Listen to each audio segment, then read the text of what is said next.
प्यारे बच्चों, कैसे हो आप सब लोग। हमारी एक नई वर्कशीट आ गई है आज 1 सितंबर 2020 को, वर्कशीट नंबर 25। ये वर्कशीट आई है हमारे ज्योग्राफी के चैप्टर से। चैप्टर का नाम विनिर्माण उद्योग, इंग्लिश में मैन्युफैक्चरिंग इंडस्ट्रीज़। 1 मिनट के लिए चैप्टर के नाम को समझो। विनिर्माण, निर्माण का मतलब बनाना, वी लगा है उसके नाम के आगे, तो विनिर्माण का मतलब विशेष रूप से निर्माण करना, यानी किसी खास मकसद से कोई चीज़ बनाना जो हमारे किसी विशेष कार्य में प्रयोग हम कर सकें। उद्योग मतलब इंडस्ट्री, या मोटे तौर पे हम कहें तो फैक्ट्री। इंग्लिश में मैन्युफैक्चरिंग इंडस्ट्रीज़ यानी कोई चीज़ बनाना। सपोज़ करो हमारे पास लकड़ी है, लकड़ी से कागज़ बनाना, उसे हम विनिर्माण कहेंगे। हमारे देश में गन्ना बहुत होता है, गन्ना मीठा होता है, उसका रस हम पीते हैं। बहुत सारी जगह इसका रस प्रयोग होता है, लेकिन हम डेली की लाइफ में तो गन्ने को प्रयोग नहीं कर सकते ना। तो डेली लाइफ में हम क्या यूज़ करेंगे? चीनी बनेगी गन्ने से। तो जब हम गन्ने से चीनी बना लेंगे तो उस प्रोसेस को हम विनिर्माण कहेंगे, मैन्युफैक्चरिंग कहेंगे। धरती को जब हम खोदते हैं तो उसके अंदर से लोहा निकलता है। लोहा ऐसे पीसीज में नहीं निकलता, मिट्टी जैसा निकलता है, बिल्कुल रॉ मटेरियल, पाउडर जैसा, पत्थर के टुकड़ों जैसा। हम ऐसे लोहे को कहीं इस्तेमाल नहीं कर सकते, उससे कोई बर्तन बनाने में इस्तेमाल नहीं कर सकते, किसी गाड़ी को बनाने में इस्तेमाल नहीं कर सकते, औजार बनाने में इस्तेमाल नहीं कर सकते।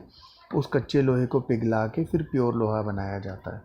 तो ये जो प्रोसेस है पूरा, कच्चे लोहे से प्योर लोहा बनाना, आयरन के ओर से आयरन बनाना, शुगर केन से हम शुगर बना लेते हैं, गन्ने से चीनी बनाना, इसे विनिर्माण कहते हैं, यानी विशेष रूप से कोई निर्माण करना। ये तो हमारा चैप्टर ज्योग्राफी का चैप्टर है, और इस वीक की तीनों वर्कशीट इसी विनिर्माण उद्योग के ऊपर रहेंगी। तो सबसे पहले विनिर्माण उद्योग की परिभाषा हम लोग कर लें। ये वीडियो इंग्लिश वाले बच्चों और हिंदी वाले बच्चों, यानी जो बच्चे इंग्लिश मीडियम में पढ़ रहे हैं उनके लिए भी और हिंदी मीडियम में पढ़ रहे हैं उनके लिए भी, दोनों के लिए है। सबसे पहले मैं हिंदी की वर्कशीट को तुम्हें समझा देता हूँ, इसके बाद यहीं पर हम लोग इंग्लिश की वर्कशीट को भी डिस्कस करेंगे। हमारी पढ़ाई में जब हम लोग पढ़ाई करते हैं 9th में 10th में, तो सबसे पहले बात आती है कि हम शब्दों को कैसे समझें या शब्दों की हमारी परिभाषा क्या हो। तो सबसे पहले हम परिभाषा समझ लेते हैं, विनिर्माण की परिभाषा। तो विनिर्माण की परिभाषा, कच्चे पदार्थ को मूल्यवान उत्पाद में परिवर्तित करके अधिक मात्रा में वस्तुओं के उत्पादन को विनिर्माण या वस्तु निर्माण कहा जाता है। अब भाई यहाँ पर बहुत ध्यान से समझने वाली बात यह है कि हम शब्दों को तोड़ तोड़ के पढ़ेंगे। सबसे पहले तो एक शब्द है कच्चे पदार्थ। कच्चे पदार्थ का मतलब है, हमने खेत में कपास उगाई, रुई, वो कच्चा पदार्थ है। अब उसी रुई से हम लोग पहले धागा बना लेते हैं, धागे को हम रंग लेते हैं, रंगने के बाद उस धागे से हम कपड़ा बना लेते हैं। कपड़ा बनाने के बाद उसी कपड़े को हम काट के सिल लेते हैं और सिल के एक शर्ट बना लेते हैं। तो मार्केट में जाओ और शोरूम पे पता करो कि मुझे प्योर कॉटन की शर्ट चाहिए, अदरवाइज़ तो उसमें और मिक्सिंग होती है। तुम जब मांगोगे ना, मुझे प्योर कॉटन चाहिए बहुत अच्छे वाला, उसमें ज़रा सी भी मिक्सिंग ना हो, कोई भी मिलावट ना हो, तो वो तुम्हें कोई बहुत महंगी कंपनी की एक शर्ट दिखाएगा और कहेगा सर ये प्योर कॉटन शर्ट है और इसकी कीमत है 3200 रुपये, 3200 रुपीज़। अब तुम वो शर्ट लो या ना लो, उस शर्ट का एक बार वेट कर लो, वज़न कितना उस शर्ट का। वो शर्ट होगी 250 ग्राम की, 300 ग्राम की, 400 ग्राम की। 400 ग्राम की तो होगी नहीं, आधा किलो के करीब पहुंच जाता है वो। 250 ग्राम 300 ग्राम की शर्ट होगी, या हो सकता है उससे भी हल्की हो। अब वो शर्ट बनी है रुई से, और शर्ट तुमने ली 3200 रुपये की। लेकिन क्या 200 ग्राम 250 ग्राम रुई 3200 रुपये की आती है? 3200 रुपये की तो इतनी सारी रुई आ जाएगी कि कमरा भर जाए। तो उस रुई की कीमत इतनी क्यों बढ़ गई? रुई कच्चा पदार्थ हो गया हमारा, और उस रुई की कीमत इतनी बढ़ चुकी है। अब बढ़ने का मतलब वो कई प्रोसेसिंग यूनिट से गुजरी है। पहले वो धागा बनाने वाली यूनिट से गुजरी, फिर वो रंगाई की यूनिट से गुजरी, फिर वो बुनाई की यूनिट से गुजरी, बुनाई होने के बाद कपड़ा बन गया, फिर वो सिलाई की यूनिट से गुजरी तो शर्ट बन के रेडी हो गई। तो ये जो सारे उद्योग हैं जिन्होंने रुई से धागा बनाया, धागे को रंगा, रंगने के बाद कपड़ा बुना, कपड़ा बुनने के बाद कपड़े को काट के शर्ट बनाई, इन सारे उद्योगों को विनिर्माण उद्योग कहेंगे। सबसे ध्यान देने वाली बात है इस परिभाषा में जो यहाँ पर हाईलाइटेड है, कौन कौन से शब्द हमारे कीमती हैं। एक एक शब्द बहुत कीमती है, अगर एक भी शब्द को हमने छोड़ दिया तो परिभाषा पूरी बिगड़ जाएगी। सबसे पहला हमारा शब्द आता है कच्चा पदार्थ, रुई। रुई को हम कच्चा पदार्थ कहेंगे। सभी चीज़ों के ऐसे ही एग्जाम्पल है, मैं रुई को एग्जाम्पल लेके इसलिए तो मैं बता रहा हूँ क्योंकि इजीली समझ आ जाएगा। देन कच्चे पदार्थ का प्रयोग करके हमने मूल्यवान उत्पाद बनाया। अब ये मूल्यवान उत्पाद हो गई हमारी शर्ट। मूल्यवान उत्पाद यानी जिसकी कीमत बहुत ज़्यादा है, 3200 रुपये है। कच्चा पदार्थ उसकी कीमत इतनी नहीं थी, शर्ट की कीमत इतनी हो गई, वो मूल्यवान बन गई है, बहुत ज़्यादा कीमती हो गई। अब यहाँ पर हमने इसको परिवर्तित किया है, यानी हमने बदला है। बदला कहाँ पर है? उस फैक्ट्री में हमने बदला है, कच्चे माल को हमने मूल्यवान उत्पाद में चेंज कर दिया है। यहाँ पे एक बहुत ज़्यादा समझदारी वाली बात हमें ध्यान रखनी है कि जो बदलना है ये कितनी मात्रा में बदला है। पहले के ज़माने में क्या होता था, घर में ही रुई को लेके और उसको काट लेते थे, धागा बना लेते थे, और उन धागों को घर में ही प्रयोग करके कई बार तो कपड़ा वपड़ा भी बना लेते थे। तो वो जो कपड़ा बनता था वो खुद के प्रयोग के लिए बनता था, सेल्फ यूज़ के लिए, घर के किसी मेंबर के यूज़ के लिए। 1 2 3 4 5 किलो रुई का बना लिया, 10 किलो रुई का बना लिया, इससे ज़्यादा नहीं बनता था। लेकिन हम जब बात करें विनिर्माण उद्योग की, तो जहाँ पे विनिर्माण उद्योग होगा वहाँ पर जो प्रोडक्शन है वो अबंडेंस में होगा, बहुत अधिक वस्तुओं का प्रयोग होगा। तो तीसरा शब्द हमारा यहाँ पर आता है अधिक मात्रा में वस्तुओं का उत्पादन। अगर एक माँ घर में कपड़ा लाके और उस कपड़े को काट के अपनी बिटिया का सूट बना रही है तो वो विनिर्माण उद्योग नहीं है, क्योंकि घर के यूज़ के लिए बन रहा है। उद्योग नहीं है, विनिर्माण है लेकिन उद्योग नहीं है वो। लेकिन जब कपड़ा काट के एक फैक्ट्री में एक दिन में हज़ारों सूट बन रहे हैं, 5000 10,000, तो वो विनिर्माण उद्योग है। तो हमें यहाँ पर ये बात ध्यान रखनी है मैन्युफैक्चरिंग इंडस्ट्री के लिए कि कच्चे पदार्थ को मूल्यवान उत्पाद में बदला जा रहा है और प्रोडक्शन कितना हो रहा है, बहुत ज़्यादा।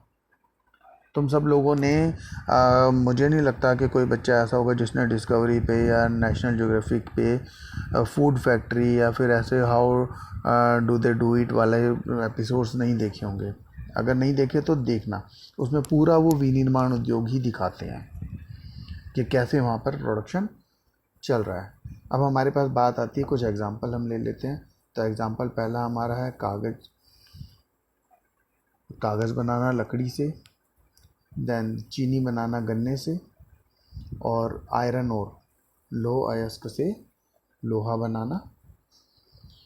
विनिर्माण उद्योग हमारी अर्थव्यवस्था में 3 तरह के प्रोसेस होते हैं। सबसे पहले तो हमने 9th में पढ़ा हुआ है, ध्यान करो सब बच्चे। 3 सेक्टर्स ऑफ इकोनॉमी होते हैं, primary sector, secondary sector and tertiary sector. प्राथमिक उद्योग, प्राथमिक क्षेत्रक, द्वितीयक क्षेत्रक और तृतीयक क्षेत्रक। प्राथमिक क्षेत्रक में ज़मीन से जुड़े हुए काम होते हैं जो प्रकृति से जुड़े हैं, जैसे खेती करना, जंगलों से शहद इकट्ठा करना, समुद्र से मछलियाँ पकड़ना, ज़मीन से कोयला निकालना, लोहा निकालना, प्राथमिक क्षेत्रक में आते हैं। फिर द्वितीयक क्षेत्रक, जिसमें हमारे सारे उद्योग आते हैं। आज ये चैप्टर जो हम पढ़ रहे हैं द्वितीयक क्षेत्रक का चैप्टर है। इससे पहले तुमने कृषि चैप्टर जो पढ़ा था वो प्राथमिक क्षेत्रक से जुड़ा हुआ था। एग्रीकल्चर जो चैप्टर हमने पढ़ा था वो हमारा प्राइमरी सेक्टर का चैप्टर था, प्राइमरी सेक्टर से रिलेटेड था, और ये जो चैप्टर है ये सेकेंडरी सेक्टर से रिलेटेड है। तो यहाँ पर हमें बहुत ध्यान रखने वाली बात यह है कि विनिर्माण उद्योग द्वितीयक क्षेत्रक में आता है, या मोटे तौर पे हम जिसे कहते हैं इंडस्ट्रियल सेक्टर या फैक्ट्री सेक्टर में आता है। और द्वितीयक क्षेत्रक में जो लोग काम कर रहे होते हैं उनकी आय को हम द्वितीय क्षेत्र की आय में ही गिनती करते हैं उसकी। देखो, द्वितीय क्षेत्र के कार्यों में लगे व्यक्ति कच्चे माल को परिष्कृत और उन्नत वस्तुओं में बदलने में लगते हैं। विनिर्माण उद्योग इसी से संबंधित है। नेक्स्ट हमारा इसमें पॉइंट आता है कि विनिर्माण उद्योग किसी देश की आर्थिक उन्नति की रीढ़ की हड्डी समझा जाता है। अब भाई देखो, एक एग्जांपल मैं तुम्हें बताता हूँ। आज की तारीख में हम लोग सब चाइना को क्यों जानते हैं? चाइना एक ऐसा देश है जहाँ पर 100 में से 88 लोग गरीब होते थे। यानी 100 लोग उस देश के देखो तुम, उसमें से 12 लोग ही गरीबी रेखा से ऊपर होते थे और 88 लोग गरीबी रेखा से नीचे। और तुम सब बच्चों ने 9th में चैप्टर पढ़ा था, मैंने खूब अच्छे से बताया था। हम लोग उसमें गरीबी रेखा को निर्धारित कर रहे थे ना, लाइन ऑफ पॉवर्टी लाइन को हम डिटरमाइन करते थे। जो अपनी खुद की को मेंटेन ना कर पाए, अपना एक दिन का खाना ना कमा पाए, कैलोरी वाली बात, 700 कैलोरी और 800 कैलोरी। हाँ, तो चाइना एक ऐसा देश था जहाँ पे लोगों को खाना नहीं मिलता था। 88 लोग आउट ऑफ 100 वो बिलो पॉवर्टी लाइन थे, गरीबी रेखा से नीचे थे। अब चाइना ने अपने आप को रिकंस्ट्रक्ट करना शुरू किया और चाइना ने 30 इयर्स में इतनी प्रोग्रेस कर ली कि वहाँ पर केवल 2 लोग गरीब मिलते हैं 100 में से। यानी उनके 88 लोग पहले गरीब होते थे 100 में से, और अब 2 लोग गरीब हैं, बाकी सब लोग अमीर हो गए हैं वहाँ पे। अब इसके लिए उन्होंने क्या किया होगा?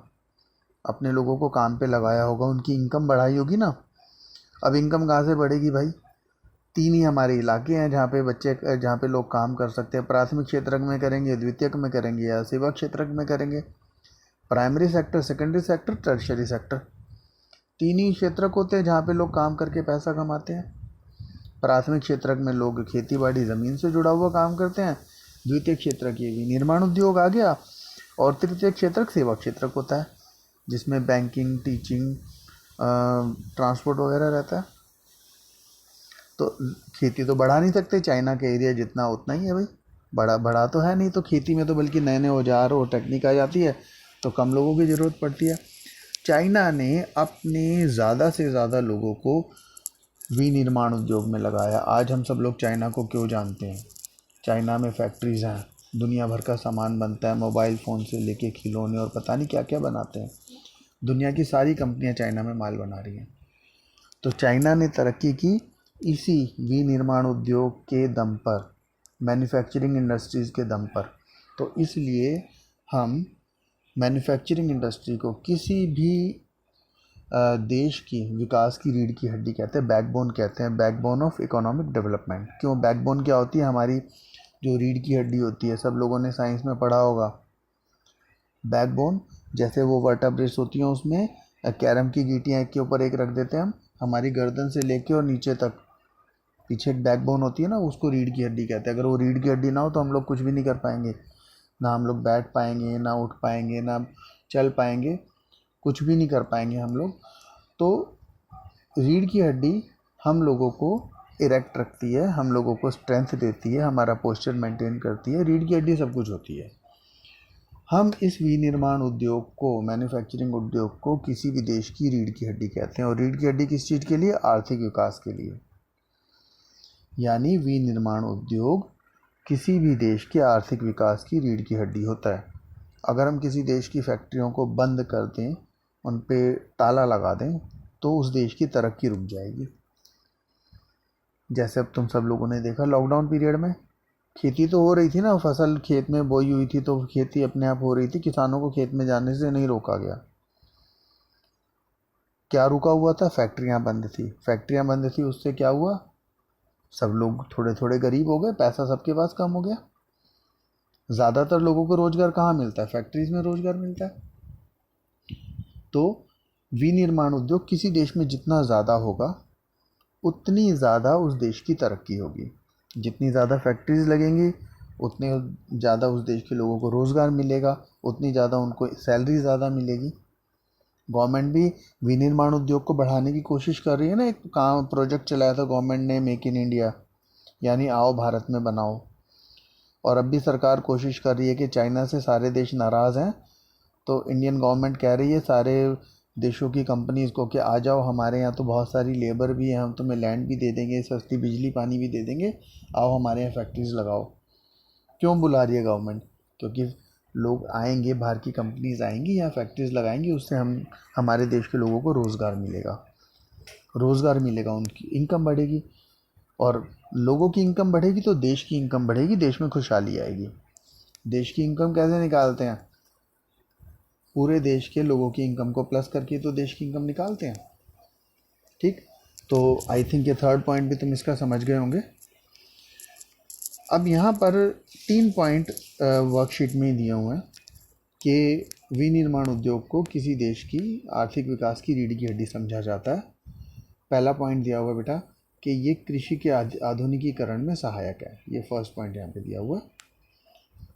सेकंड, विनिर्माण उद्योग से किसी देश की गरीबी और बेरोजगारी ख़त्म होती है, यानी जहाँ पर विनिर्माण उद्योग फैक्ट्रीज ज़्यादा होंगी तो लोगों को काम मिलेगा तो बेरोज़गारी ख़त्म हो जाएगी, लोग खाली निठल्ले बैठेंगे ही नहीं। अब जब उन्हें रोज़गार मिलेगा तो उनकी गरीबी भी ख़त्म हो जाएगी। तो विनिर्माण उद्योग किसी देश की गरीबी ख़त्म करने के लिए बहुत ज़रूरी है, वहाँ की बेरोज़गारी ख़त्म करने के लिए ज़रूरी है। विनिर्माण उद्योग से विदेशी मुद्रा प्राप्त होती है। हाँ भाई, अब ये देखो विदेशी मुद्रा क्या है। विनिर्माण उद्योग मैन्युफैक्चरिंग इंडस्ट्रीज़ का मतलब होता है कि देश में सामान बन रहा है और वो सामान बाहर के देशों को बेचा जा रहा है और फिर बाहर के देशों से पैसा आ रहा है। जो बाहर के देशों से पैसा आता है उसको विदेशी मुद्रा कहते हैं। अब तुम लोग लाते हो ना चाइना की लड़ियाँ खरीद के, चाइना की पिचकारी, बम पटाखे, फ़ोन, तो हम चाइना का माल खरीद रहे हैं तो चाइना को हमसे विदेशी मुद्रा प्राप्त हो रही है, यानी हम चाइना को पैसा दे रहे हैं, तो चाइना को विदेशी मुद्रा प्राप्त हो रही है। जो चीज़ें हमारे देश में मिलती हैं, बनती हैं, हम वो दूसरे देशों को भेजते हैं तो हमें विदेशी मुद्रा प्राप्त होती है। तो विनिर्माण उद्योग से विदेशी मुद्रा प्राप्त होती है। फोर्थ पॉइंट हमारा है कि वही देश विकसित कहलाते हैं जहाँ अधिक विनिर्माण उद्योग हैं और जहाँ ज़्यादा विकास होने की संभावना है। जिन देशों में फैक्ट्रीज होती हैं, भैया देखो इसका फ़ायदा, एक फ़ायदा और है, जिस देश में फैक्ट्रीज लगती हैं अपना वहाँ पे सामान बनने लगता है, सबसे पहली बात तो उस देश का अपने देश में ही काम चल जाता है, यानी उनको बाहर से मंगाने की ज़रूरत नहीं पड़ती। क्यों जाएंगे बाहर से मंगाने? अगर हमारे देश में खिलौने बन रहे हैं तो हम चाइना से क्यों मंगाएंगे? हम आत्मनिर्भर हो जाते हैं। सुना ना आजकल आत्मनिर्भर शब्द बहुत चला है, आत्मनिर्भर भारत, अपने ही देश में बनाओ। क्योंकि अभी हुआ क्या था, लॉकडाउन हो गया, बाहर से आना जाना बंद हो गया, तो बहुत सारी चीज़ें यहाँ मिलने ही नहीं लगी। हमारे देश में N95 मास्क नहीं बनते थे, जब हमें ज़रूरत पड़ी तो क्या हुआ, चाइना से तो इम्पोर्ट हो नहीं रहा। तो देश के विकास के लिए विनिर्माण उद्योग बहुत ज़रूरी है। विनिर्माण उद्योग हम जितने ज़्यादा लगाएंगे, बाकी सारे फ़ायदों के साथ दो बहुत बड़े फ़ायदे ये हैं कि हमारा देश अपने आप में आत्मनिर्भर हो जाएगा, अपने पैरों पे खड़ा हो जाएगा, हमारे देश की ज़रूरतें, जनता की ज़रूरतें पूरी होने लगेंगी, और जो हमारे पास एक्सेस प्रोडक्शन होगा उसको हम एक्सपोर्ट करके फॉरेन करेंसी अर्न कर लेंगे। एक बात यहाँ पर दी हुई है, देखो इस बात को दोबारा पढ़ो। भारत एक ऐसा देश है जहाँ विनिर्माण उद्योग की बहुत संभावनाएं हैं और भारत का विकास विनिर्माण उद्योग से ही संभव है। भारत के लोगों में टैलेंट बहुत है, हमारे पास ज़मीन बहुत है, हमारे पास नेचुरल रिसोर्सेज बहुत हैं, हम केवल उसको लगा नहीं रहे हैं। अब सरकार कोशिश कर रही है अलग अलग लेवल पे। तो भारत एक ऐसा देश है जिसका विकास विनिर्माण उद्योग से संभव है, और आगे हमारे देश में जितने गरीब हैं, गरीबी रेखा से नीचे लोग हैं, वो विनिर्माण उद्योग में ही काम करके गरीबी रेखा से ऊपर आएंगे। अब तुम्हारे यहाँ पर 4 प्रश्न दिए गए हैं। प्रश्न नंबर 1, 2, 3, 4। पहला प्रश्न है, विनिर्माण उद्योग जहाँ कुछ मामलों में कृषि पर निर्भर है वहीं कृषि के विकास में भी सहायक है। देखो पहले प्रश्न का मतलब बनता है कि विनिर्माण उद्योग कृषि पे डिपेंडेंट है। विनिर्माण उद्योग यानी सेकेंडरी सेक्टर और कृषि यानी प्राइमरी सेक्टर, ये बोथ आर इंटरडिपेंडेंट, दोनों एक दूसरे के ऊपर डिपेंडेंट हैं। कैसे डिपेंडेंट है? विनिर्माण उद्योग में फैक्ट्री में सामान बनता है ना, कच्चा माल तो चाहिए। अभी हमने यहाँ पढ़ा था, देखो सबसे पहले कच्चा पदार्थ। अब ये कच्चा पदार्थ कहाँ से आएगा भाई?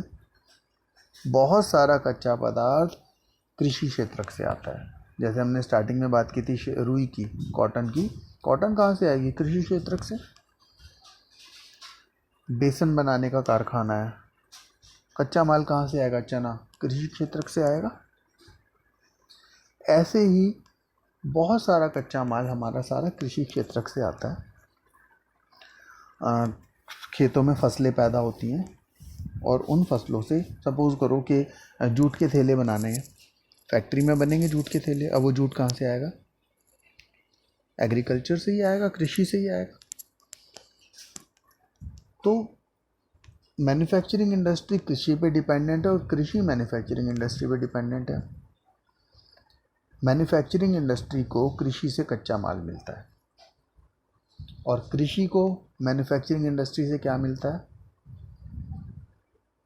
कृषि को मैन्युफैक्चरिंग इंडस्ट्री से नए नए टूल्स मिलते हैं। जो कृषि में किसान औजारों का प्रयोग करते हैं वो कहाँ बनते हैं? फैक्ट्रियों में।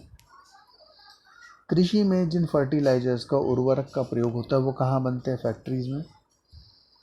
कृषि में जिन मशीनों का यूज़ होता है, पंप हैं, ट्रैक्टर हैं, और भी जितनी मशीनें चलती हैं बिजली से, पेट्रोल से, डीजल से, जो कृषि में प्रयोग होती हैं, वो सारी की सारी फैक्ट्रीज में बनती हैं। तो पहले प्रश्न में उत्तर तुमने यही लिखना है कि विनिर्माण उद्योग को कृषि से कच्चा माल प्राप्त होता है और कृषि को विनिर्माण उद्योग से मशीनें प्राप्त होती हैं, औजार प्राप्त होते हैं, और कृषि का विकास विनिर्माण उद्योग करता है। सेकंड प्रश्न हमारा हो गया, विनिर्माण उद्योग को आर्थिक विकास की रीढ़ की हड्डी क्यों समझा जाता है? बहुत एलोबरेट करके मैंने बता दिया है। वीडियो को दोबारा तुम देखोगे, सुनोगे, समझोगे तो तुम्हें 2 कारण पूछे गए हैं, तुम्हें बहुत सारे कारण मिल जाएंगे, ढूंढ के सुन के लिखना। थर्ड प्रश्न है, आप अपने जीवन में प्रयोग करने वाली किन्हीं 5 वस्तुओं के नाम बताइए जो निर्माण उद्योग द्वारा निर्मित है। यानी हम अपनी लाइफ में कौन सी ऐसी 5 वस्तुएं इस्तेमाल करते हैं जो विनिर्माण उद्योग में बनती हैं। आई थिंक ये 50 लिखा होता तो तुम लोग 500 बता सकते थे। सारी चीज़ें जो हम प्रयोग करते हैं लगभग सभी विनिर्माण उद्योग में बनी होती हैं। हम जो कपड़े पहनते हैं वो सारे विनिर्माण उद्योग में बने होते हैं, हमारे सारे बर्तन विनिर्माण उद्योग में बने होते हैं। बाकी अपने आप सोच के लिखना, ज़्यादा मैं तुम लोग को लीड नहीं करूँगा। फोर्थ क्वेश्चन है, आपके शहर या आसपास कौन से विनिर्माण उद्योग हैं? हाँ भाई, अब देखो जिस बच्चे की ऑब्जर्वेशन पावर बहुत बढ़िया होगी ना, वो इसका आंसर कर देगा। तुमने अपने आसपास फैक्ट्रीज देखी होंगी, कोई किस किस चीज़ की फैक्ट्री देखी है? क्या क्या बनता है तुम्हारे आसपास? आसपास यानी घर के आसपास, कुछ बच्चों के घर के आसपास भी कुछ फैक्ट्रीज होंगी। अब कोई बल्ब बनाने की, आजकल एलईडी बल्ब बनाने की फैक्ट्रियाँ जगह जगह गलियों में भी कई बार होती हैं, या कोई शर्ट या पैंट बनाने की फैक्ट्रियाँ मिल जाती हैं। 2 तो नाम मैंने तुम्हें बता दिए। इसके अलावा तुम्हारे आसपास कोई भी फैक्ट्रीज़ हो जो तुमने देखी हो तो 5-6 फैक्ट्रीज़ के नाम तुम लिख सकते हो। नाम में उनका वो बोर्ड का नाम नहीं लिखना है, किस चीज़ की फैक्ट्री है वो लिखना है। शर्ट बनाने का कारखाना या फिर बर्तन बनाने का कारखाना। तो ये तुमने चारों प्रश्न